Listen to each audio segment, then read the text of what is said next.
everybody! Bree here. So I was uploading all the videos that I took while in Washington, D.C. with ITSAN, which was such a roller coaster. I mean, I was excited, I was overwhelmed, I was frustrated at times, but overall it was a really, really great trip. Second take. We're on our way to the airport. Woohoo!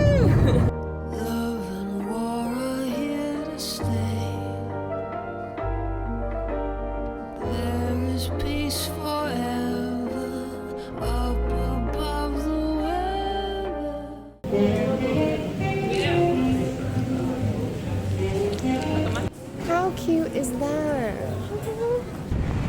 That's my hotel. I hope it's as nice on the inside as it is on the outside.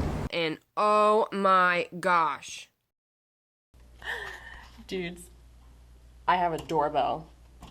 I have a doorbell. Spotty's in heaven.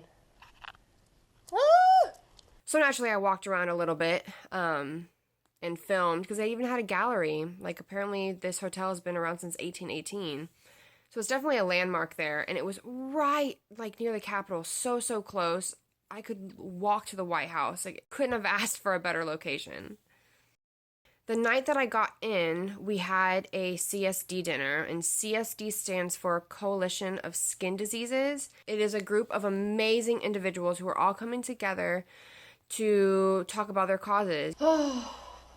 Be nice to put some PJs on. But the dinner was really great, meeting everybody, and I mean there's a lot of different people here for different things, and it's gonna be a long weekend, but I think it's gonna be really, really worth it. Then day one came, and it came early. Good morning. It is 7:32. Overall, the first half of the day was mostly CSD meetings. So it was geared a lot towards nonprofits for funding, how to throw a good event, you know, host it at a hotel, what's the best way to do it. So that was great information for ITSAN. Round two of all the meetings. This is what we did. We had legislative policy and political overview, outlook, and environment. What? Oh, sorry, I'm awake. We had a breakout session, and then we had 2 sessions of Advocacy 101, Introduction to the Legislative Process, and then the second one was How to Make an Impact Managing Political Relationships. Can you see where, after already having half a day full of other learning things, that my brain was just not computing everything? So I have stuff written down, but overall, it wasn't exactly geared towards me as a patient advocate. But it was informative. So then we had dinner. Heading to dinner number 2 now. Oh my gosh, man. So much food. Oh, so much food.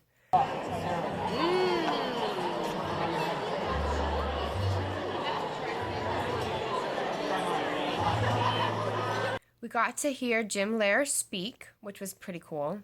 He did a lot of stuff with the news and PBS, but he's mostly known for being a moderator for a lot of the debates, which is pretty cool. So he was there, and he got to say a little something to us. Those of you who could also, if we had the time and information,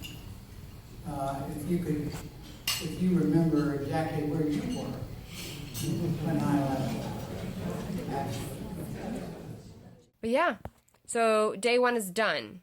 So after dinner, we got invited by Michelle and her daughter Amy to go out on a bike ride all around Washington, D.C. because they know the area really well and they've done it before.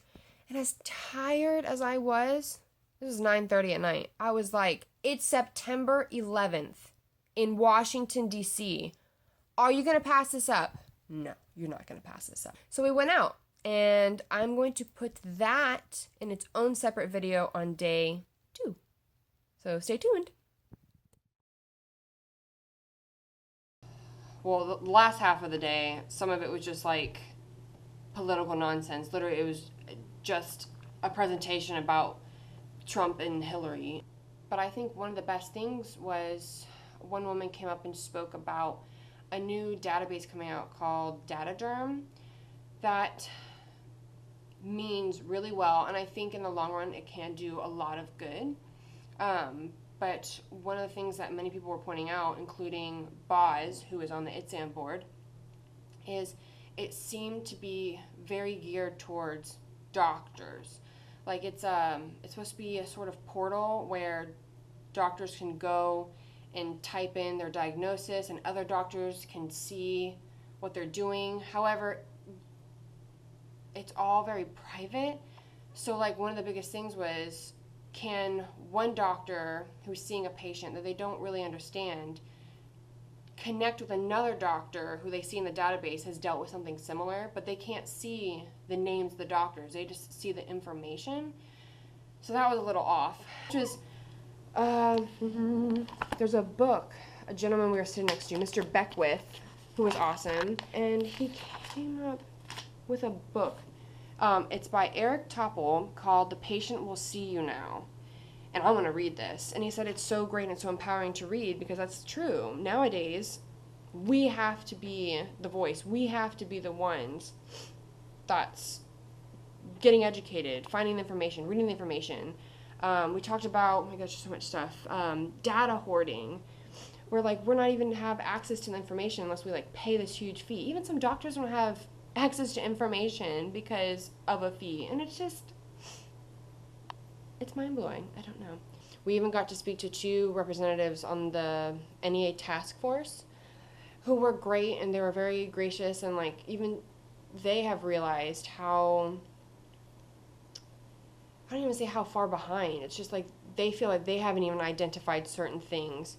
So if they can't identify eczema itself and all the different jargon and, linguistics of it, we're going to be very far behind. We're on the caboose, way back there.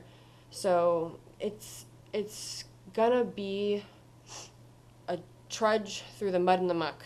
But if we keep going, which we will never give up, there will be change.